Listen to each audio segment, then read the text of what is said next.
You were looking for a faster bullet, you were looking for the honest answer. You were looking for your tragic poem, well you got it with your last romance there. Now the streets are covered in the blood of the dead romantic protester. Are you gonna stay sidelined? My career.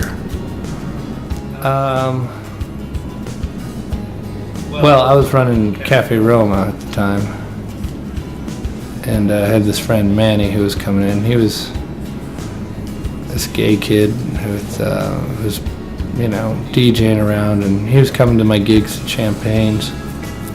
He'd come around to the cafe, and we became friends, and we started discussing starting a dance night, and we wanted to do it down in the Fruit Loop, which is where all the gay bars are, right behind the Double Down. So he said he knew this place called Sasha's, and what Sasha's was basically just, I guess, a drag queen cabaret.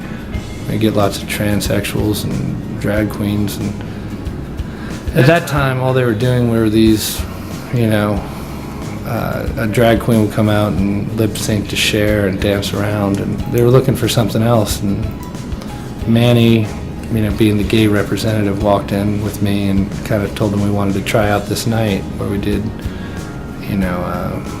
electro, Britpop, dance. This is around the time that the Postal Service was coming out, and the Rapture and the Strokes, and it was just the right time to try out this kind of dance night, which they ended up giving it to us. And we'd also every week feature usually one band, and I think we had local bands, Pilot to Orion. We had what's it called, a band from LA where they called the Adored. But then, of course, the big moment was when the Killers played.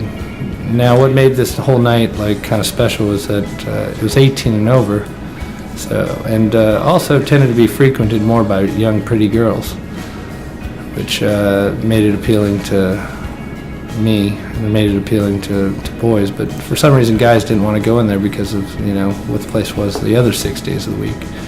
So what we ended up having was a packed dance party, which was about 3 to 1 girls, and it was a real successful spot. And of course, the Killers were starting to get interest, overseas, and they asked me to play, and of course I said yes.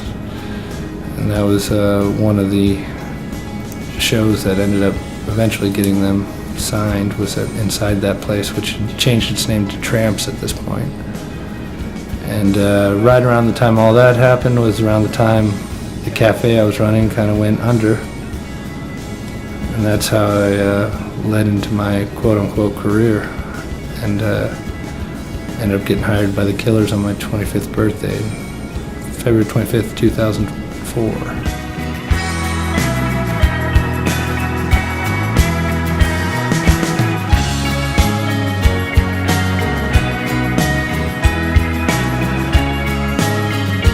I didn't have time to think about it. I didn't really think about it at all for a while.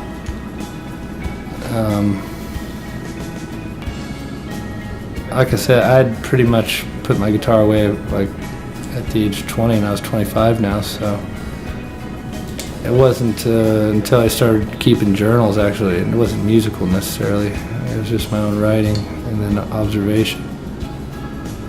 It just made me think more and more about it, and eventually turned myself inward. But at that point, I was just more caught up in an experience, and I was maybe writing about that experience, not thinking that it was art, but just thinking it was more of a journal.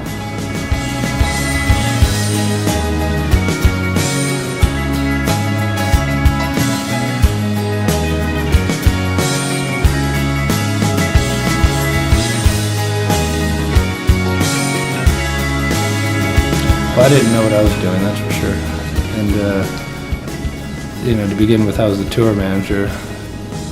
But I really wasn't set up to be a successful tour manager. I just was kind of thrown in it and kind of had to act like I knew. I didn't know what I was doing. I kind of talked my way into the job like I've had most things in life. And nothing went terribly wrong, but it became apparent after a little while that I didn't know what I was doing. It was exciting.